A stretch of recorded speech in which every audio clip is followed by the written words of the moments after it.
प्यारे विद्यार्थियों, हम लोग तरंग गति के बारे में पढ़ रहे थे। उसके बाद में अपने फूरियर एनालिसिस के बारे में पढ़ा और फूरियर एनालिसिस के अंदर a0 an bn का मान निकाल के कोफिशिएंट्स का मान निकालते हुए हम फिर वर्गाकार तरंगों का अध्ययन किया था। वर्गाकार तरंगों के अध्ययन के बाद में अब हम फूरियर एनालिसिस के जो दूसरा उदाहरण है कि आरओ के दांतों जैसी तरंगे, उसके बारे में पढ़ेंगे कि शॉर्ट टूथ वेव क्या होती है। शॉर्ट टूथ वेव के बारे में अपन अध्ययन करेंगे। तो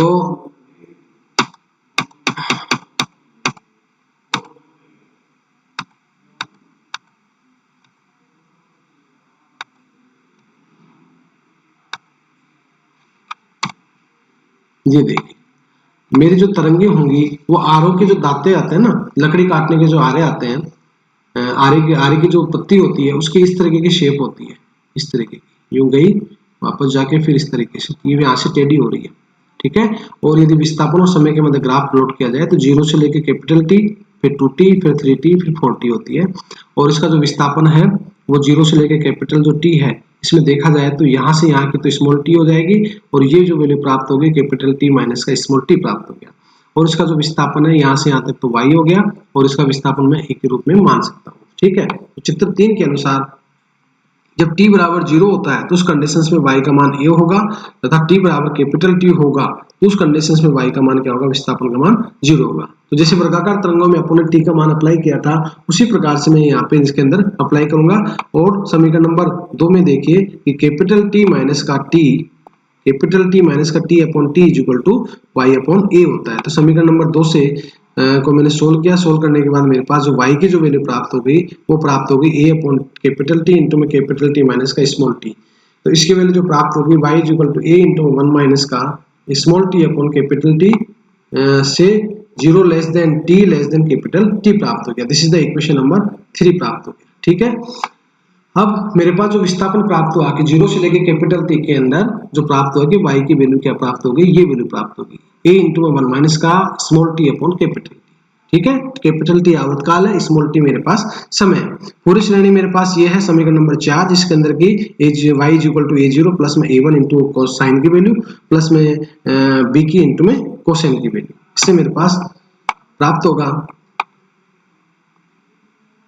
a0 की जो वैल्यू प्राप्त हुई, a0 इज इक्वल टू हम जानते हैं कि 1/t इंटू 0 से लेकर t into y into dt होता है। मतलब y का विस्थापन का मान अपन ने अप्लाई किया, उसकी वैल्यू प्राप्त होती है a इंटू में 1 माइनस का small t upon capital T प्राप्त होता है। इसको मैंने डिफरेंशिएशन किया, तो डिफरेंशिएशन करने के बाद में मेरे पास जो वैल्यू प्राप्त हो गई वो प्राप्त हो गई, इसकी तो t आ गई तथा इसकी t स्क्वायर अपॉन 2t प्राप्त हो गई। इसको 0 से लेकर कैपिटल T के रेस्पेक्ट में मैंने इसको डिफरेंशिएट किया, तो इससे मेरे पास जो वैल्यू प्राप्त हुई a0 की जो वैल्यू प्राप्त होगी वो a/2 प्राप्त होगी। This is the equation number 5।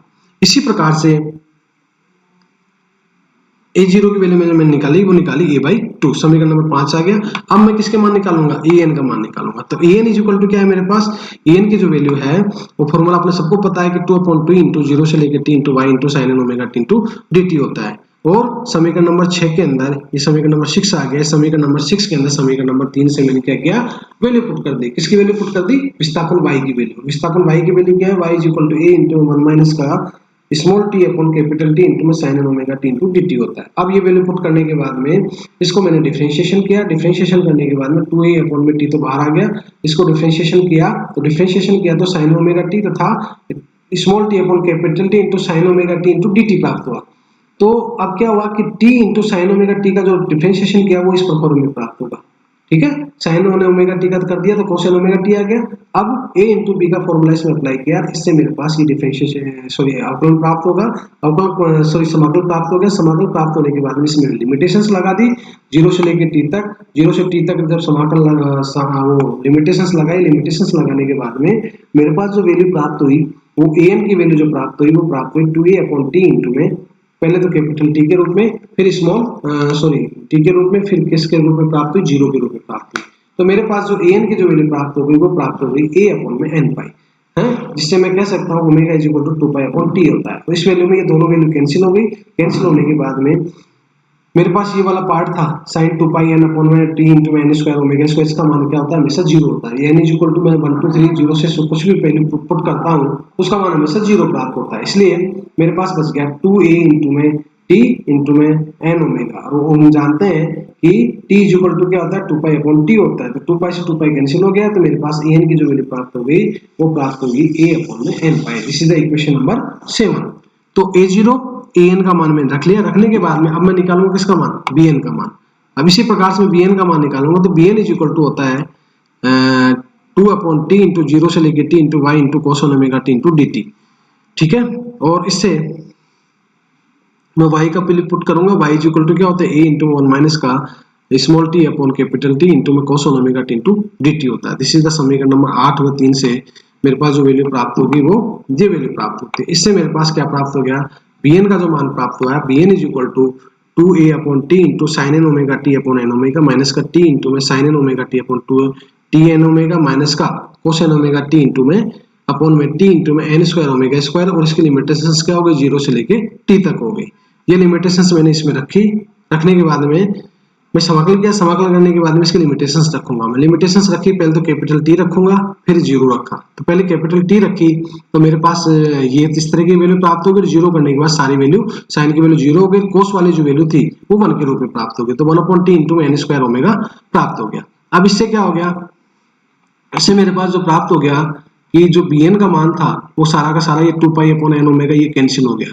Cancel हो गया होने के बाद में कोस की वैल्यू मैंने यहाँ रखी, ठीक है, और एन की वैल्यू जब रखूंगा तो एन की वैल्यू रखूंगा तो ये वैल्यू इससे कैंसिल हो जाएगी। चाहे मैं 0 की वैल्यू रखूं, एन इज इक्वल टू 1 रखूं, चाहे 2 रखूं, रखने के बाद मेरे पास 1 प्राप्त होगा, कोस की वैल्यू 1 के रूप में प्राप्त होगी, और ये इस वैल्यू से कैंसिल हो जाएगी, इसलिए बी एन का मान क्या आ जाएगा, समीकरण नंबर 9 प्राप्त होगा।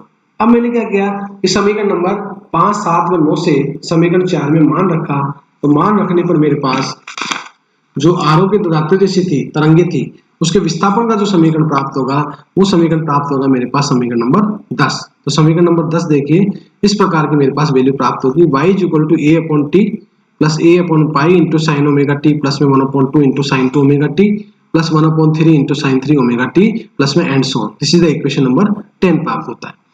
तो इसमें देखिए कि साइन ओमेगा टी जो वैल्यू प्राप्त होती है, इसमें दूसरा पद, 5वां पद और 10वां पद, इस तरीके से पद मेरे को फाइंड आउट प्राप्त होते हैं। तो इस कंडीशंस में जो पहला पद था, तो उस कंडीशंस में मेरे पास जो प्राप्त होगा विस्थापन का जो समीकरण होगा वो इस तरह की जो तरंगे आएगी उसका इस प्रकार की शेप होगी, ठीक है। दूसरा पद होगा तो इसमें एक तरंग आएगी और उसका सेकंड पद इस प्रकार से होगा। 5वें पद की बात करेंगे तो उसमें 3 तरंगे आएंगी इस तरीके से, 3 तरीके से, तो ये इस तरीके की शेप होगी। और जब 10वां पद होगा तो इसमें 5 रूप आएंगे, 1 2 3 4 एंड 5। तो इस प्रकार से मेरे पास 10वां पद प्राप्त होगा। इस प्रकार के मेरे पास तरंगे फाइंड आउट होंगी, इस तरीके की तरंगे मेरे पास फाइंड आउट होंगी, और अपन इससे कह सकते हैं कि आरोह के दांतों जैसी जो तरंगे होगी वो इस प्रकार की प्राप्त होती है। तो फॉर एग्जाम्पल अब मैं इससे कह सकता हूं कि जो पूरी तरंगे थी उसमें 2 तरह की तरंगे होती हैं, एक तो वर्गाकार तरंगे और एक आरोह के दांतों जैसी तरंगे। तो आरोह के दांतों जैसी जो तरंगे होंगी वो अपन जो पद प्राप्त होगा वो इस प्रकार से प्राप्त होगा, और समीकरण नंबर 10 मेरे पास प्राप्त हो जाएगा, ठीक है।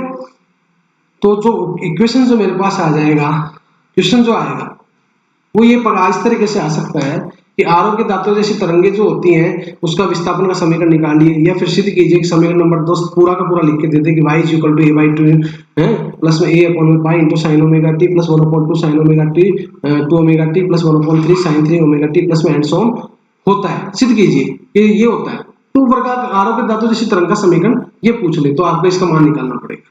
यदि sin omega T sin 2 omega T sin 3 omega T इस तरह के वैल्यू दे दे, और यदि आपको a का मान दे दे तो अपन क्या करेंगे, उसमें इसका मान रख देंगे, omega is equal to 2 pi upon T रख देंगे। तो इससे क्या ओमेगा का मान दे दे, आपको a का मान दे दे, तो अपन विस्थापन का मान निकाल सकते हैं। इसमें न्यूमेरिकल भी अपन फाइंड आउट कर सकते हैं।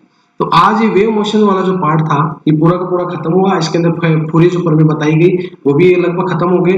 तो मेरे कहने का मतलब है ये चैप्टर यहाँ पे खत्म हो गया। अब अपन नेक्स्ट चैप्टर के बारे में पढ़ेंगे, तो इसलिए आप लोगों का यह है कि आप इसके बारे में पूरे प्रमेय के बारे में अच्छी तरीके से पढ़ें, ठीक है। A0 AN BN कोएफिशिएंट्स क्या होते हैं, इसके एग्जांपल पढ़ें, इसकी लिमिटेशंस पढ़ें कि इसकी लिमिटेशंस क्या होती है, और लिमिटेशंस पढ़ने के बाद में अपने पास जो वैल्यू आती है उन सब की वैल्यू को रख के अपने पास इस तरीके से अपने पास ये फाइंड आउट करवा सकता है, ठीक है। तो विद्यार्थियों आप लोगों का यह है कि इन चीजों को अच्छी तरीके से समझ में नहीं आया तो आप मेरे से संपर्क करें और मेरे से बातचीत करें और फिर मैं आप लोगों को और भी अच्छी तरीके से डिटेल से अपन समझा सकते हैं।